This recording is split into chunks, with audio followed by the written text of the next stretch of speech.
grillito pues tenía comida, necesitaba comida, no tenía, le va a pedir la hormiga, y la hormiga le dice, pues tú estabas cantando, te lo perdiste, ahora te quedas sin comer. Esto viene al caso porque desde luego el primer mundo que conocemos uno es el que nos rodea, y yo creo que conocí desde hace muchísimos años, de 50 años empecé a recorrer por todo el continente, conozco desde Alaska hasta la Ushuaia, que es la punta extrema de vida en este continente, y desde luego toda la Europa que como compartimos, digamos, una cultura mutua que viene desde los romanos. Entonces, como que entendemos todo cuando hablamos que hay tanta pobreza, cuando hablamos que nuestra capacidad de trabajo, cuando hablamos de todo eso, lo entendemos porque es igual para todos lados. Eso me hizo buscar otros mundos. Después de recorrido durante bastante tiempo en casi todos los países asiáticos, vi que era otra, la perspectiva eran un poco medio hormigas. Y luego visité pues, todos los países escandinavos, Suecia, Noruega, Dinamarca y Finlandia. Y ahí descubrí que esos eran las hormigas y que trabajan porque no tienen de otra. Todos aquellos que vivían ahí que no trabajaron se murieron. Así de fácil, ¿no? Helsinki es un caso extremo, está muy al norte, está igual de al norte que Oslo, que es una de las ciudades más al norte de Escandinavia. Y ahí el que no el que no tenía posibilidades de reunir comidas para el invierno, pues se moría. Entonces eran una bola de salvajes, tío. La realidad es que no sé cómo dieron ese salto de que mientras acá los romanos estaban haciendo edificios y Europa se movía, aquellos eran unos señores que no tenían un lugar fijo, hacían unas cáscaras, porque no eran barcos, realmente eran unas cáscaras nada más, que no tenían, que eran planas para poder llegar a la playa y atracar y robar. Eran puros ladrones. Y salían los jóvenes a buscar las ciudades vecinas, asaltaban, robaban, mataban y se regresaban. Y de eso es de lo que están orgullosos estos cuates ahora. Se mete uno a cualquiera de estas ciudades, ve los museos y ve las naves estas que no tienen ningún avance como estructura, y ve uno que lo único que se afanan es de cuántas gentes mataban y cómo sobrevivían en el corto espacio de tiempo que podían hacerlo. Porque resulta que el frío llega y el frío se convierte en helado y el helado se convierte en hielo, y entonces tienen que vivir en hielo y pues se mueren. Todo esto viene al caso porque a pesar de ya haber estado en esos lugares unas veces, en mi reciente viaje a Helsinki, descubrí que es en serio lo del frío. O sea, 9 meses al año tienen invierno, luego tienen un mes de frío, luego un mes de tibio y un mes de un calorcito que permite nada más estar arriba de 10 grados sobre cero. Entonces, de veras frío. Y el frío es tan frío, que obviamente las aguas se congelan. Es más, a tal punto se congelan que aquí el Golfo de Finlandia se convierte en hielo en invierno. Pero no es que sea hielo como lo vemos. Yo viví en Michigan un buen tiempo y no es el hielo que se ve ahí. Es un hielo que tiene 6, 8, 10 metros de espesor y que los camiones de carga pueden pasar encima del hielo para comunicarse hasta el otro lado del mar. O sea, eso es hielo en serio. Y ahí vive Santa Claus. Aquí, mira. Esta es la Laponia. Y en la Laponia debería estar la casa de Santa Claus. Bueno, y Helsinki entonces es una ciudad relativamente nueva, que cuando formaba parte de Suecia, que Suecia era la líder en toda la zona, Finlandia formaba parte de esto, y la ciudad más importante de la zona estaba en Riga, que ahora está está en Lituania. De manera que fue una parte secundaria de lo que era el imperio sueco. Después viene una guerra contra Rusia que pierde Suecia ya a principios del siglo XIX, y entonces se anexa a Finlandia. Pero Finlandia sigue sin reconocerse. O sea, imagínense, un país con poca gente, que vive en el hielo y que además no tiene identidad, porque a veces todavía queda pendiente aquello de los suecos y todavía hoy en las calles el idioma sueco es y además el idioma finlandés. O sea, Suecia sigue siendo parte preponderante como herencia a modelo a seguir. Y por otro lado, los rusos que presionan, y como los rusos son mucho más fuertes, pues pasó a ser propiedad de Rusia, lo pasó a ser propiedad de Suecia, lo finalmente se independiza después de la Segunda Guerra Mundial, y resulta que no sabe ni quién es. Lo que hablamos de identidad en México, que es un absurdo, porque los mexicanos somos el país que más identidad tiene. Andamos muy preocupados de qué es lo mexicano y dónde está lo mexicano. Pues digo, mira, nada más pasa la frontera del norte y desde 100 metros se ve un gringo y dice, ¡oh, mexicano! Prietos, chaparros y gordos. Digo, pues no hay pierde, son mexicanazos. Tenemos una identidad imposible. Pero aquellos no la tienen. Aquellos finalmente eran salvajes rusos que llegaron ahí y que racialmente pues es difícil distinguirlos. Luego, por un lado, tienen la cultura de Escandinavia, por otro lado la rusa, y no saben ni para dónde moverse. Y como han desaparecido del mapa, entonces resulta que tienen que buscar su identidad. Viene la Segunda Guerra Mundial, termina y resulta que no pueden competir con la industria que sale de estos dos lados. Y para sobrevivir tienen que inventar algo. Entonces, ¿qué es lo que inventan? Inventan el que vamos a ver quiénes somos nosotros. Ese era el tema. Y entonces viene un impulso generalizado por buscar identidad en sus propias, escarbando en sí mismos y canalizando todo a través de un diseño que les diera identidad. Y entonces aquí está todo rodeado de agua, pero rodeado de agua, como les estoy explicando, ¿no? Entonces dice uno, a ver, imaginémonos 500 años atrás, son unos güeros grandotes, bueno, no tan grandotes, eran más bien chaparros, con unos cuernotes metálicos que andaban con un hacha bajando en cuanto el lugar podían, y sin declaraciones de guerra, sin negociaciones, sin llevar la palabra de Dios, iban y daban de hachazos y mataban cuando podían. ¿Cómo puede ser posible que esas gentes pasaron a ser modelo de desarrollo en el mundo? Es una cosa que todavía no puedo entender. Ellos no pasaron por esta fase que pasamos nosotros, porque los que no trabajaban se morían. Fíjate qué pasaría si en México hicieran todos que no trabajan se mueren, pues quedaríamos nada más como unos 100,000. Helsinki pasa a ser ya una ciudad en forma, pero ya estamos hablando como el año 1500. Es rodeada por agua por todos lados, ¿no? Y con unos fríos verdaderamente intensos. Y entonces se meten por el diseño, el área del diseño, buscando quiénes son ellos. Pero como no tienen una identidad, entonces buscan el diseño nuevo, el diseño diferente, el diseño que los hagan independientes. Y nace una compañía que se llama IKEA, que precisamente está encargada de buscar el diseño.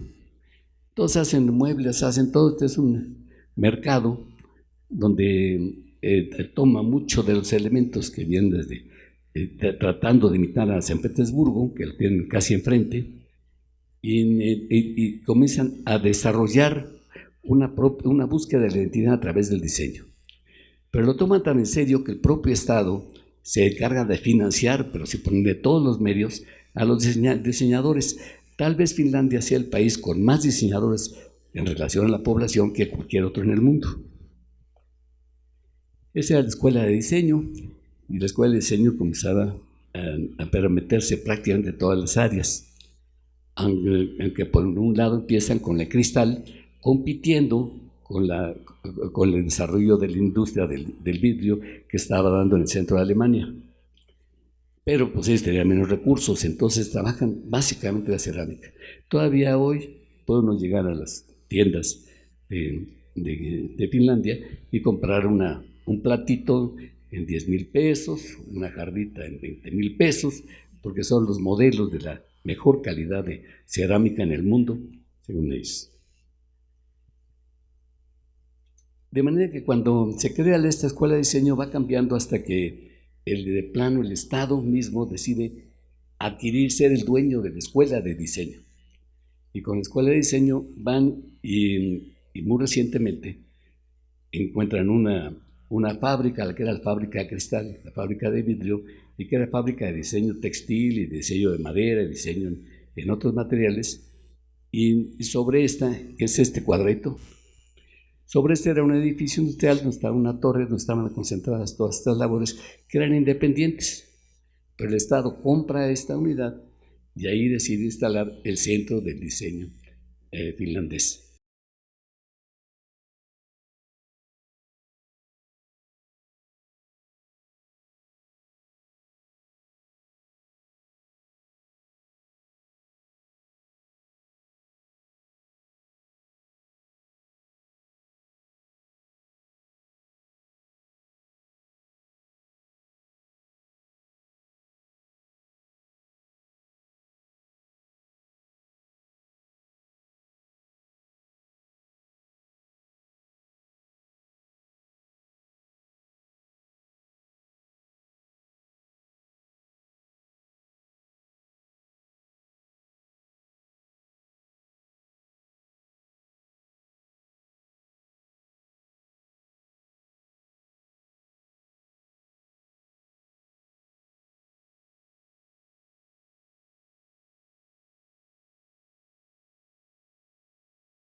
¿Qué quiere decir eso?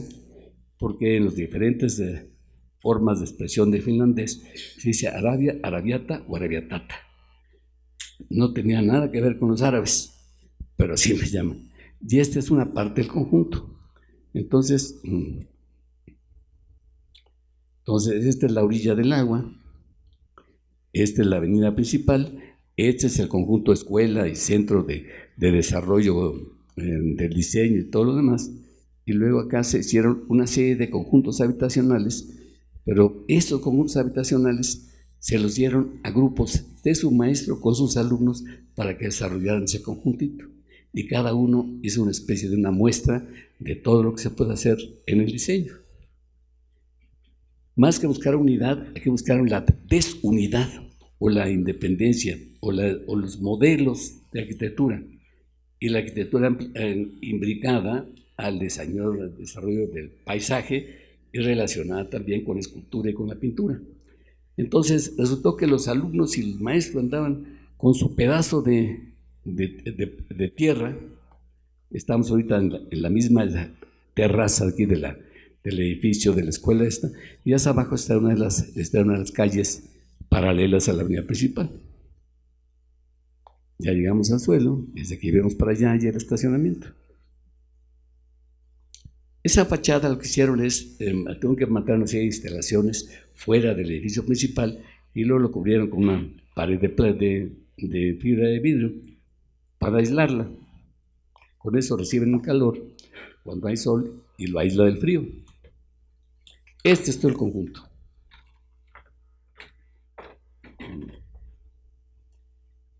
Esta es la avenida que va a dar hasta el centro de Helsinki y atrás continúa hasta la Laponia que anda por acá. Y luego aquí está la orilla del agua. Y de aquí para acá es como cuando comentaba que durante el tiempo de invierno se puede cruzar en camión hasta la costa, hasta Rusia. Este es el punto de llegada. No son los grandes edificios, no es el gran conjunto, sino es una llegada a uno de los extremos donde está nada más un centro comercial, el tranvía llega hasta la puerta. Esta es la placita comercial que tiene pues todo tipo de cosas, restaurantes, todo tipo de servicios y demás, pero es un conjunto chiquito, ¿no? Comparativamente. Y entonces el proyecto, ¿cómo era? Como realmente no hay pobres y como necesitaban darles las facilidades de tener vivienda, entonces eran soluciones de vivienda que podía ser por renta, pagada al Estado, o puede ser por venta, en casas chiquitas o por venta en casas más grandes y con plazos grandísimos. Los habitantes de aquí, que apenas tienen 3 o 4 años de haberse cambiado, dicen que pagan mucho menos que las rentas que pagaban dentro de Helsinki.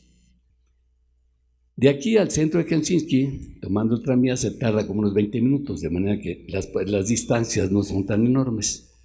Entonces hacen soluciones en 4 niveles, en 3 niveles, en 2 niveles y en uno de un solo nivel, con parquecitos en cada esquina y buscando cada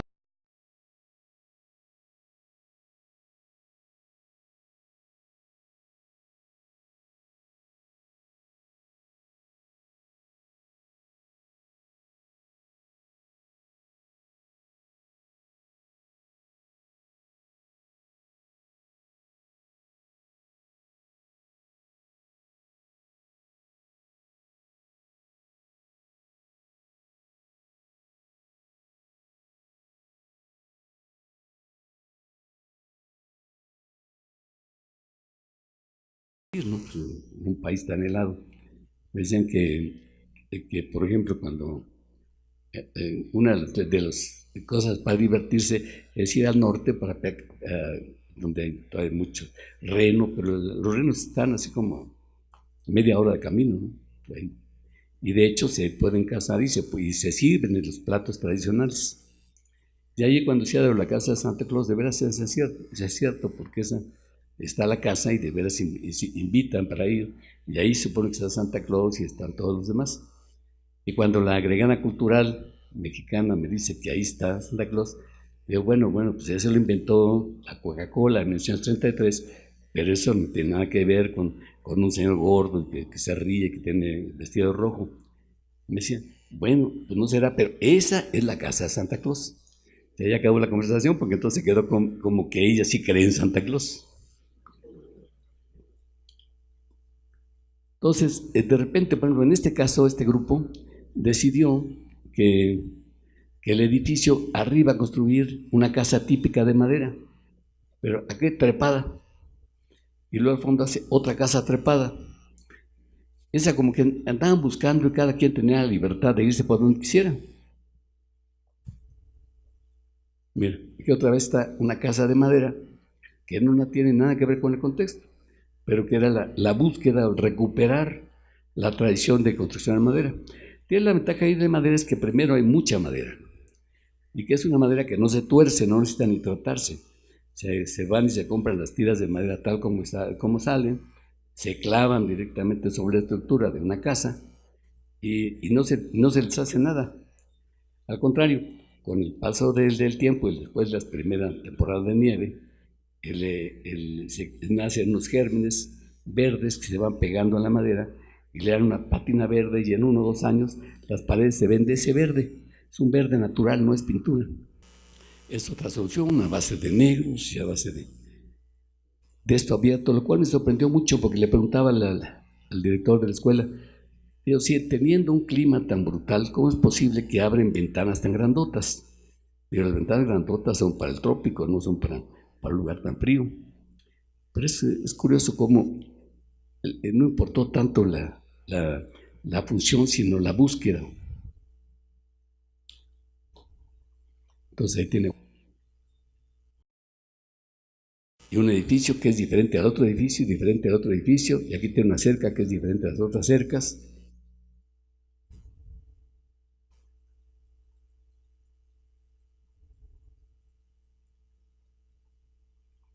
Y cosas que por ejemplo nosotros no pensaríamos que se pueden hacer, ¿no? Cómo dejar una bajada de agua aparente por encima de la fachada. Pero pues eso me preocupaba. De hecho, estando en la escuela y platicando con los maestros y platicando con los alumnos, con los que le gustaron, o sea, cada maestro tenía su conjunto y los alumnos estaban trabajando en ese conjunto. Entonces preguntaban por qué hacían esto y pues lo hacían para ser modernos, ¿no? O para estar de acuerdo con la arquitectura del mundo o cosas así. Pero básicamente lo que andaban buscando era quiénes son ellos. Y se decía, pues ustedes no tienen problemas. Si los escandinavos se ven en cualquier lugar donde llegan, Son grandotes, güeros, son salvajes analfabetas que matan gente. Es igualito que los mexicanos gordos, bueno, aquí hay grandotes pero analfabetos. Pero este es el edificio. Y entonces el acomodo también de los departamentos, cada quien lo hizo diferente. Es curioso, hice todo el recorrido de un extremo a otro, y conforme iba caminando, las plantas arquitectónicas y el desarrollo de los servicios era diferente. No había ninguna razón más que para quién era el usuario, que era por el tamaño de la familia, pero básicamente se pone una tabla rasa de manera que el que no tiene dinero rente y el que tiene poco dinero se le da más tiempo, de manera que la realidad en la solución formal quedan muy similares. Y es que los pobres, cuando no trabajan, se murieron. Entonces, tal vez esa sea la mejor forma de acabar con todo, de solucionar el problema. Pero tiene esta esquina con unos leonzotes de concreto. Pero es una plaza así importante para un conjunto donde hay nada más unos cuantos, hay 4 edificios y está el conjunto la plaza y los leones. Pero los niños los usan, ¿no? Se trepan y se montan esto. En otra esquina ponen ahí unos pilares como si fueran unas estelas, que no necesariamente significan algo, porque no creo que, no trabajaron los cuates, nunca usaron la piedra. Se pasaron de las casas de construcciones de madera hasta todavía las iglesias de mediados del siglo pasado, pues eran en algunos casos las bases de muro, pero enseguida de piedra y enseguida toda madera. Y todavía hay mucho edificio religioso además que es de madera. Entonces aquí algunos decidieron usar algo de color y meten unas pantallas para que la luz salga difusa en la noche. Aquí ven la pintura estampada sobre el muro. Esas no son ramas. Eso que parecen ramas es pintura. Es un dibujo que está sobre el muro y este otro sobre el muro. De hecho, no se ve la gran aportación que uno esperara, porque estas tiendas IKEA que van por todo el mundo, ellos buscaron un sector, un mercado, al que fuera abajo del nivel caro.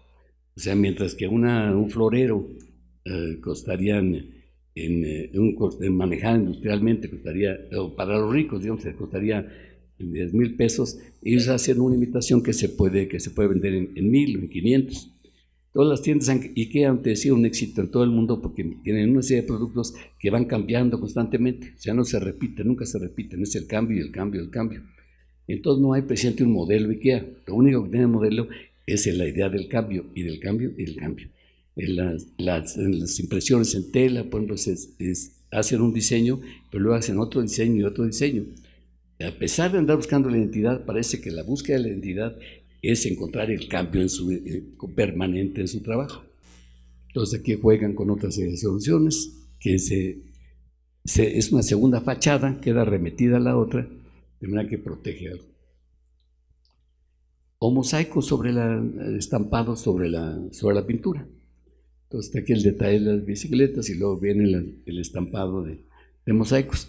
Como se hace en muchas partes del mundo, pero nada más en base a un diseño primero. Y este es un caso excepcional, excepcional porque pusía todos los colores. Y curiosamente el que hizo este edificio es el que me está atendiendo, es el director de la escuela. O sea, el director de la escuela sí se permitió cubrir toda una fachada de todos los colores que pudiera imaginarse en otras partes del mundo y no presente en un país donde los tonos dominantes son el tono gris o los tonos mates. Obviamente tampoco tienen problema de tráfico. Está todo calculado para que cada departamento tenga el lugar para su coche, y como el servicio público es tan excelente, pues tampoco se necesita. Entonces resulta que pasamos de una Cartagena de Indias y de un Chile, de un México, en que nuestros problemas son diametralmente otros. Y curiosamente no son porque seamos menos trabajadores o no son porque seamos, no sé cuál es la diferencia que hace, que nuestro mundo como que se quedó guardado igual que el grillito, mientras que estos como no tenían de otra, tenían que trabajar y a lo mejor por eso salieron. Yo todavía no entiendo cómo es posible que saltáramos eso. Fíjate, cuando los vikingos andaban ahí robando, de lo que están orgullosos ellos, primero no entiendo por qué están orgullosos de tener unos ancestros robacasas. Bueno, pero aún mientras estaban robando, acá habían su imperio, unos palacios maravillosos en todo el Mediterráneo. Entonces, ¿a qué se debe que mientras que nosotros nos fuimos reservando y viviendo entre nuestra pobreza sin salida, aquellos tuvieron un saltote y sin tener ni identidad porque no saben ni siquiera quién son? Porque el nombre es de Finlandia, que es de latín, es el fin de la tierra. Entonces, no tienen ni nombre, ni tienen bandera, ni tienen identidad ni con Rusia, ni con Suecia. No tienen ni idioma propio prácticamente porque el sueco es el dominante. Entonces, ¿cómo es posible que en esas condiciones nos lo pongan ahora de modelos? Entonces, como que cuesta muchísimo trabajo entender todo esto, ¿no? Y por otro lado, si el refugio fuera estar en las casas, pues debía tener como 80 hijos cada uno, pero no, por el frío se les mueren 79, mientras que el latino, como no está bajo una palmera, tiene 5 hijos y los 5 viven. Fíjate. Entonces, mira, hay que poner unas pinturitas aquí, pero eso era como cosa extrema. Lo que es chistoso es ir caminando y ver todo diferente, se mueve para todos lados, pero aquí es como una valla, que es una elipse en planta, y es roja, nada más que la foto se pierde, pero es un rojo muy brillante.